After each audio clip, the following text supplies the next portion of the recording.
मलिया से फुलवा लइहा, भंग गाछ से भंगिया, बनिया से मिसरी बदमिया।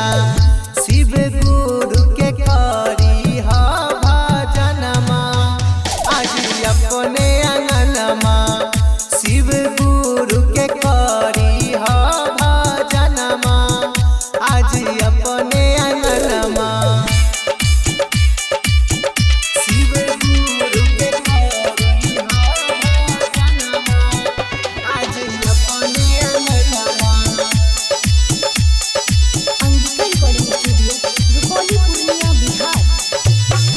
जब हम चर्चा करिए गाई तोर भजन गाँव टोला मार छे तनमा।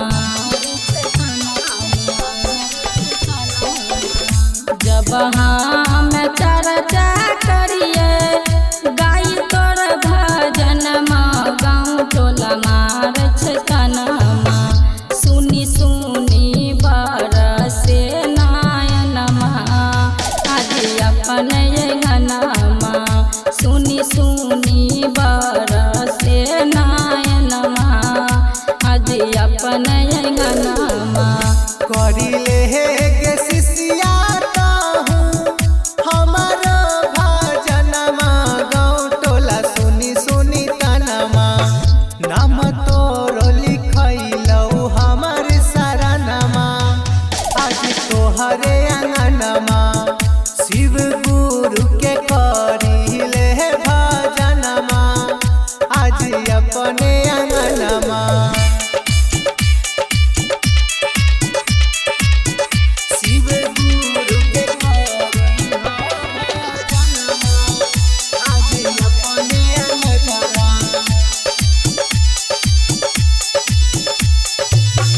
केयो बहिना दया मांगे, केयो बहिना चर्चा, केयो कर छै नमनमा।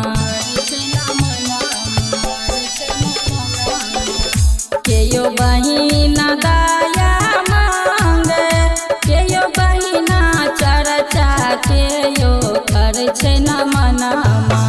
केयो कहे गायक बनबै बढ़िया, आज अपने अंगनमा।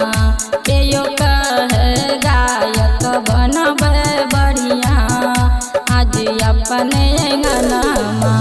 संजो बहिना दया मांगे, बेबी बहिना चर्चा, मीना बहिना करे छै नमनमा। सीलम कहे गायक बनबै बढ़िया, आज अपने अंगनमा।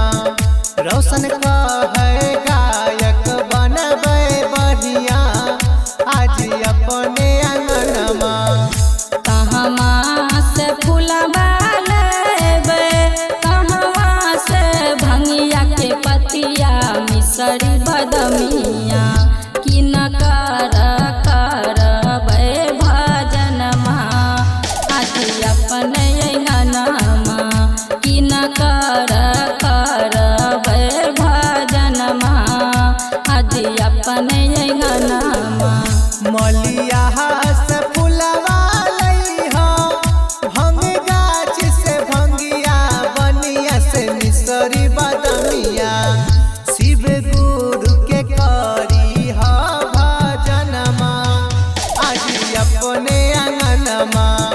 शिव गुरु के करी हा भजनमा, आज अपने अंगनमा। अपने अंगनमा।